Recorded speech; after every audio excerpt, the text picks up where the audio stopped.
you'll pretty much catch me wearing the same couple hoodies, same t-shirts, because this overconsumption, I'm done with it.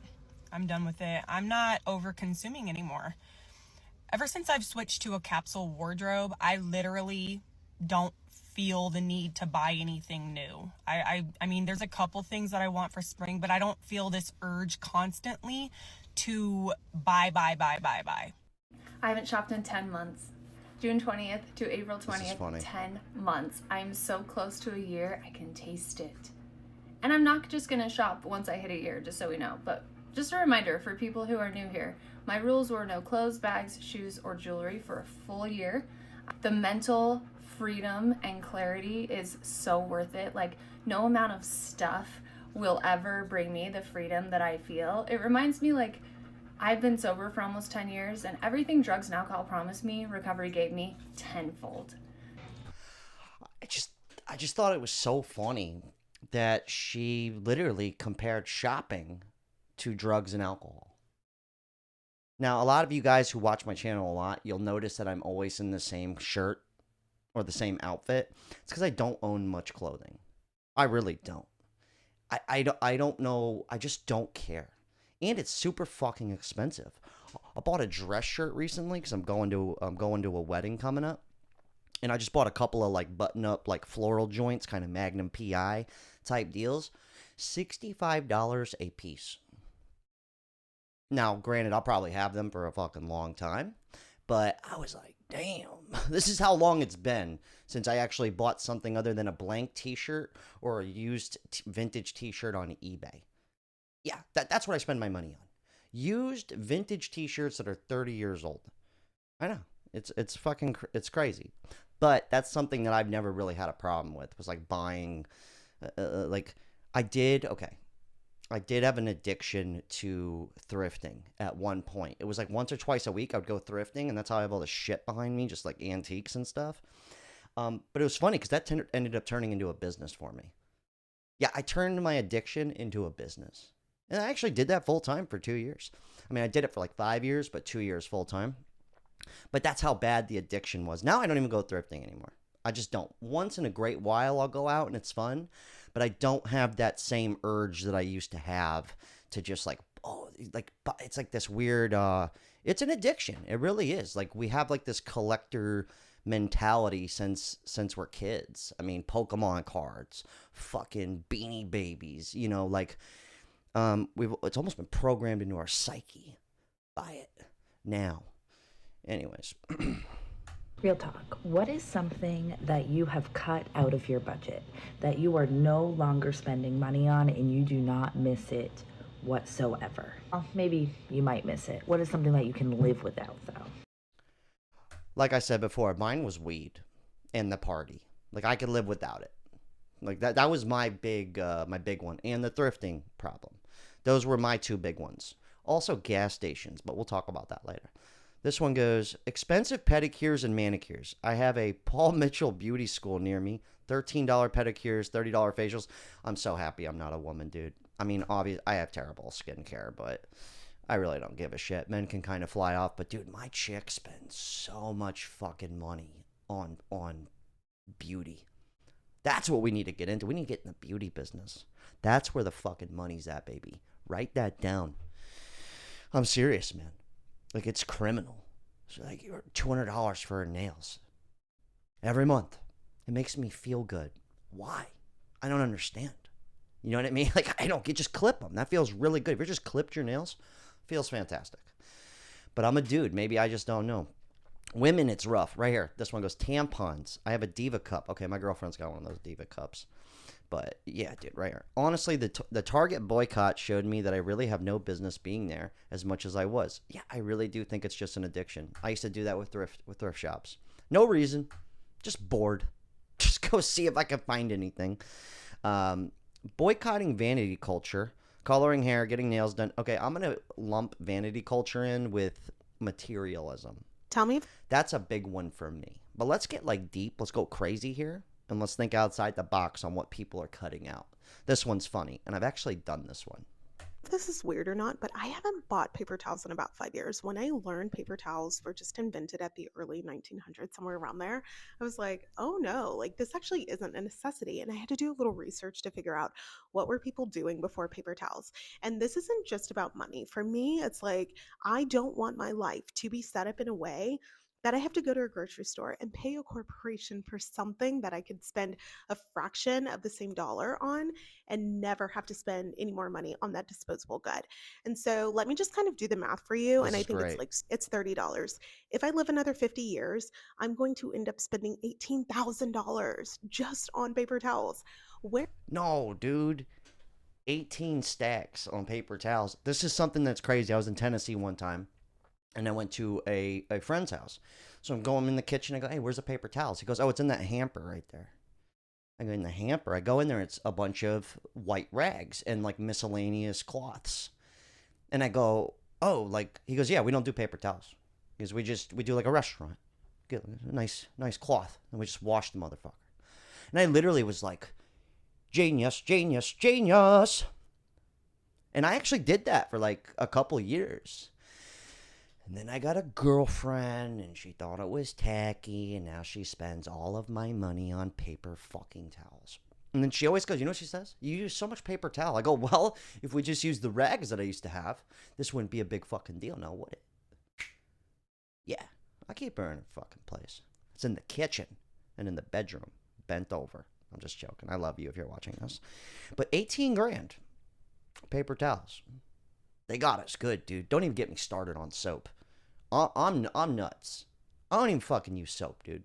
That's just how I'll wash my hands once in a while. Wash my hands, but I just don't care. I go, why? Why? This is just me. Okay? You're not me. You're not dating me. Don't worry about that. Just something to think about. You know, like Dove soap. I've never seen a fucking Dove using soap in my life. Now that would be a sight to see. Anyways, something to think about. That's just how I roll. It's how I cut back on stuff, okay? Whereas if I take something like the cloths that I get, they're these like cotton terry cloths. Never go in a gas station is what my dad used to tell me. He said, you are who you surround yourself with. And he said, you're not planning or spending your money correctly if you're spending money at a gas station. Valid. I started doing it as an adult because I never got to go as a kid. Not only is he right, but now I'm wondering, I've never seen a successful, hot person in there before. I can't step foot in there again. You know what's so crazy is I used to actually be like addicted to gas stations. Well, I used to be addicted to soda, and gas stations were the fastest way for me to get that.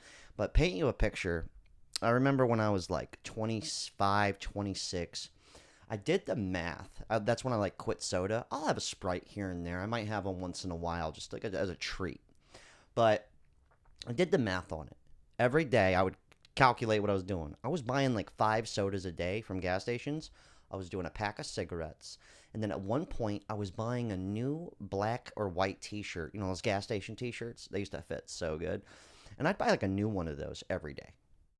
Dude, I was spending like I think it was $21 a day at the gas station. And I did that for years. Add that shit up. So he's actually right. He's right. You go in the gas station, you know who's in there? Lottery people. You're buying fucking snacks. You don't need it. You don't need that snack. You don't need the soda. It's terrible for you. Get some breast water. Support the tits. It's a real thing, breast water, I know. I'm trying to get a stake in the company. I like taking risks. I thought it was hilarious. And they're supporting a good cause. But something that I actually did personally, I really was addicted to gas station shopping. I don't know what that is. I think it's something to do. I really think it boils down to that. And addiction to like candy and lotto and well, sodas. All right. Wait, you can't save money if you keep eating your paycheck. Makes sense. You're addicted to fast food, Uber Eats, DoorDash, and impulse spending. And until you come to terms with that, you are not going to be able to start fresh and start working towards your goals. The economy is so bad, people are not snacking as much anymore. Oreos, Chips Ahoy, Doritos, Twinkies, Cheetos, and Goldfish are all facing plunging sale. Campbell's Soup just reported that its snacking division has nosedived as It's snacking division. No, that's good. consumers pull back from their spending. The snacking downturn is not just isolated to the brands that Campbell's owns. PepsiCo, which owns Frito-Lay, has reported slowing sales for brands like Doritos and Cheetos. And Mondelez, formerly known as Kraft, has reported lower sales of Oreos and Chips Ahoy. Their slowing sales are one of the reasons why they're suing Aldi's over those Chips Ahoy and Oreo dupes. Holy fuck. Well, I mean, if you really break it down, you know, a bag of chips used to be like 75 cents. Now it's what you would get 3 days worth of chips. If you went in the gas station every day, you're just spending that in one shot. Shrinkflation, fat people, diabetes. People are getting hip. I don't think it's just about the money on the snacking thing. Or maybe it is. People just really can't afford it. Now, this one's kind of crazy because I used to run a business and I had 2 storage units to hold all my thrift goods to sell on eBay. But this is nuts right here because this is something that I would never actually do if I wasn't running a business out of it, which is having a storage locker. You know what's fucked up? Paying for a storage locker for stuff that you can't let go of because of how much you've spent on it, or maybe memories, or even just junk, or even just clothes or stuff that you've accumulated. But after paying $175 for 22 months now since my ex and I broke up, I've spent almost $4,000 to store this in a box.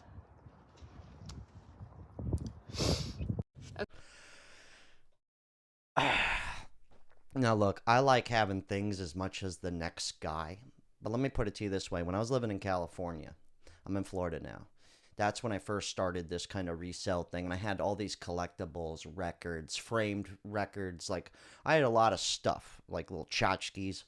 Just collectible bullshit, right? I'm like no different than most people who like to just consume shit, right? But that was the first time I ever had to let go of anything.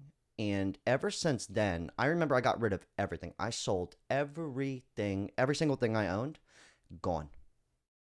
Sold or given away, get it the fuck out of here. I was down to like nothing but just a couple duffel bags.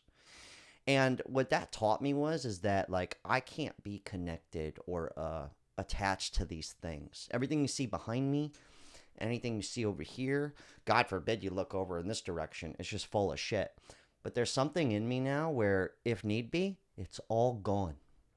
I don't give a shit. All of it. No problem. So I think that's something that is a good thing to learn, because you could be like a slave to your stuff. Like, seriously. You're literally paying to store shit that you probably don't need. What is it doing for you? It does nothing. Guarantee it does. What is it, gold? You got gold in there? It does nothing. So it's just something to think about. I don't know if you're like that or if you have a hard time parting with stuff, but I will say it's very freeing knowing that I could get rid of all this shit, everything.